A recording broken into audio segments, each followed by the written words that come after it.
Hello friends and welcome back to our channel. इस video को like करें, ज़्यादा से ज़्यादा शेयर करें और चैनल को सब्सक्राइब करें। Thank you.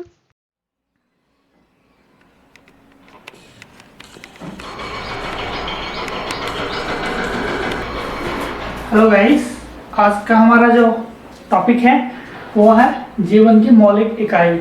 ये हमारा बायो का पार्ट है। इससे पहले हमने केमिस्ट्री के जो टॉपिक था उसके बारे में चर्चा की थी। आज हम बायो का जो पोर्शन है वो है जीवन की मौलिक इकाई, the fundamental unit of life. इसमें सबसे फर्स्ट पॉइंट हमारे पास है कोशिका की खोज।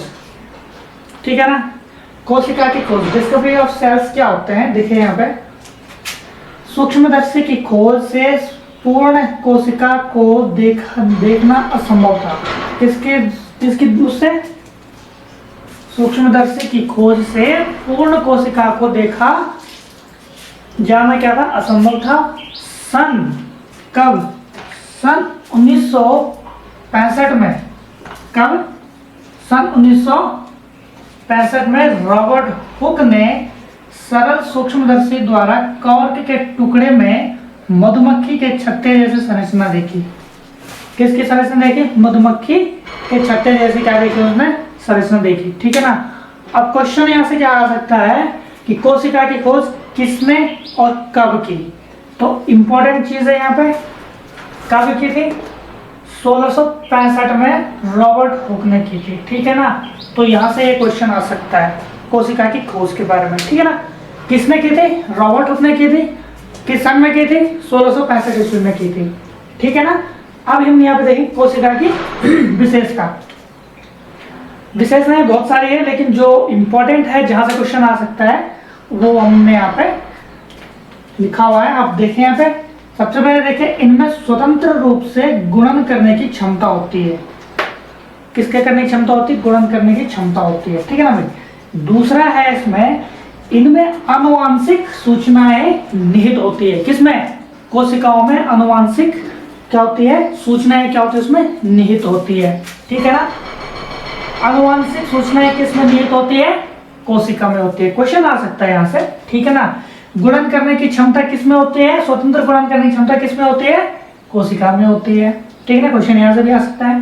नेक्स्ट थर्ड पॉइंट देखिए, ये एक समान रासायनिक संगठन तथा उपापचयी क्रियाएं दर्शाती है। ठीक है ना। नेक्स्ट पॉइंट चलिए, सूक्ष्मदर्शी। सूक्ष्मदर्शी क्या है? ठीक है ना। सूक्ष्मदर्शी उच्च आवर्धन क्षमता वाले उपकरण हैं। कैसे उपकरण है? उच्च आवर्धन क्षमता वाले क्या है? वो उपकरण है जिनका उपयोग छोटी वस्तुओं के प्रेक्षण हेतु किया जाता है। किसके प्रेक्षण के लिए? जो सबसे छोटी, मतलब जिन वस्तुओं को हम अपने नग्न आंखों से नहीं देख सकते हैं उनको देखने के लिए सूक्ष्मदर्शी का प्रयोग किया जाता है। ठीक है ना। जैसे कोशिका सूक्ष्मदर्शी द्वारा एक कोशिका के आकार को, अब कोशिका का आकार कितना है यहाँ पे?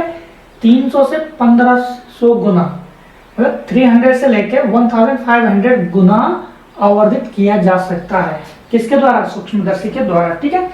अब हम यहाँ पे देखेंगे विभिन्न जीवों में कोशिकीय संगठन। ओके। अब कोशिकीय संगठन कौन कौन से है भाई?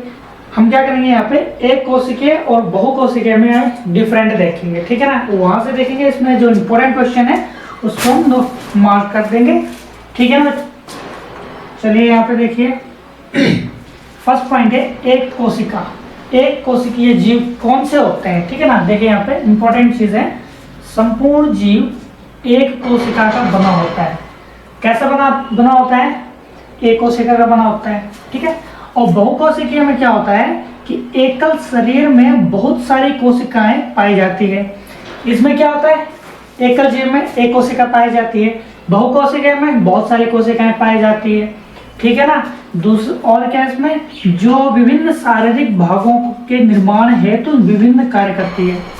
क्या करती है? विभिन्न शारीरिक भागों के निर्माण हेतु विभिन्न कार्य करती है। Okay student. Next point, second point देखिए इसका, सुकेंद्रकीय कोशिका वाले एक कोशिका जीवों में श्रम विभाजन नहीं पाया जाता है। क्या नहीं पाया जाता? श्रम विभाजन। किसमें? एक कोशिकीय में। ठीक है ना। और आगे इसमें है, यह पूर्व केंद्रीय कोशिका वाले जीवों कोशिकाओं में देखा जा सकता है। किसमें?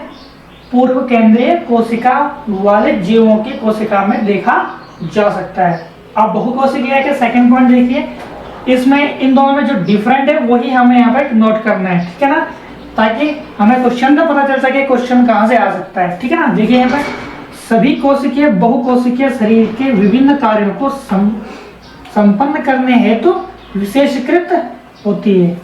क्या होती है भाई? विशेषीकृत होती है, जिसके कारण एक कोशिका व कोशिकाओं के समूह में श्रम विभाजन पाया जाता है। समझ गए आप बात? अब इसके एग्जाम्पल क्या क्या है? एक कोशिकीय जीव कौन से होते हैं और बहुकोशिकीय जीव कौन से होते हैं, ठीक है ना। एक कोशिकीय में जैसे देखो उदाहरण में अमीबा है, क्लेमाइडोमोनास है, दूसरा पैरामीशियम है, तीसरा बैक्टीरिया है। अरे वो समझ में जो इस टाइप के जैसे अमीबा, क्लेमाइडोमोनास है, पैरामीशियम है और बैक्टीरिया है, ये कौन से जीव है? एक कोशिकीय जीव है, ठीक है ना। अब बहुकोशिकीय जीव में कौन कौन से हैं? जैसे कवक हो गया, पादप हो गया, जंतु हो गया, मानव हो गया, मानव जैसे हम लोग हैं, ठीक है ना, मानव आदि हम लोग क्या है? बहुकोशिकीय हैं, ठीक है ना। अब यहाँ पे दूसरी बात, इंपॉर्टेंट बात, ये तो पता चल गया ना, ये जो ऑप्शन यहाँ पे लिखा हुआ है जंतु, मानव, पादप, कवक, कौन सी कोशिकीय है? बहुकोशिकीय, ठीक है ना। क्वेश्चन आ सकता है, ठीक है ना, बन सकता है, मतलब आ सकता है नहीं, बन सकता है, ठीक है ना। अच्छा ठीक है बेटा, नेक्स्ट पॉइंट देखिए, कोशिका का आकार और आकृति। अब कोशिका का आकार कैसा होता है और आकृति उसकी कैसे होती है? देखिए यहाँ पे प्राय कोशिकीय गोलाकार, कैसे? ये मतलब जो कोशिकाएं होती है उस मतलब उसका जो आकार है वो एक तरह से गोलाकार होता है, लेकिन यहाँ पे देखिए किंतु ये बहुभुजीय आयताकार, अगर बहुभुजीय होगा तो क्या होगा? आयताकार होगा, या बेलनाकार, या फिर नलिकाकार, या फिर स्तंभीय घनाकार। अगर बहुभुजीय होगा तो तस्तरीनुमा, ताराकार, द्वितल, ठीक है ना, परवलयाकार, भालाकार आदि हो सकती है। क्या क्या हो सकती है? देखिए यहाँ पे कोशिका का आकार और आकृति कैसे हो सकती है? आयताकार भी हो सकती है और बेलनाकार भी हो सकती है, नलिकाकार भी हो सकती है, स्तंभीय हो सकती है, घनाकार हो सकती है, बहुभुजीय हो सकती है, तस्तरीनुमा हो सकती है, ताराकार हो सकती है, द्वितल हो सकती है, परवलयाकार भी हो सकती है, पैराबोलिक एंड भालाकार आदि हो सकती है, ठीक है ना। इसका व्यास, इनका जो व्यास होता है, जो डायमीटर होता है, वो 0.5 से लेके कितना 20 माइक्रोमीटर तक हो सकता है। 20 माइक्रोमीटर तक हो सकता है। किसका? इनका जो आकार है वो कैसे? 0.5 से। देखिए ध्यान देने वाली बात है, क्वेश्चन बन सकता है यहाँ से, ठीक है ना। कोशिका का आकार कितना हो सकता है? तो 0.5 से लेके 20 माइक्रोमीटर तक हो सकता है, ठीक है ना। अब जैसे हृदय पेशी कोशिका, जो हमारी जो हृदय कोशिकीय जो कोशिका होती है वो ताराकार होती है, ठीक है ना। पूछा जा सकता है कि ताराकार कौन से क्या है कोशिका है? तो वो हृदय पेशी कोशिका है, ठीक है ना, ताराकार, ठीक है ना। यहाँ पे इंपॉर्टेंट क्वेश्चन आ सकता है, हृदय पेशी कोशिका ताराकार होती है, ठीक है ना। दूसरा, स्तन जीवधारियों में आरबीसी द्वितल होती है। स्तनधारियों में क्या होती है? आरबीसी द्वितल होती है, ठीक है ना। तथा मानव शुक्राणु की कोशिका भालाकार होती है। जो मानव शुक्राणु की जो कोशिकाएं होती है वो भालाकार होती है, ठीक है स्टूडेंट। चलिए नेक्स्ट पॉइंट, एक बार इसको नोट कर लो, समझ में आ गया होगा। Okay next point,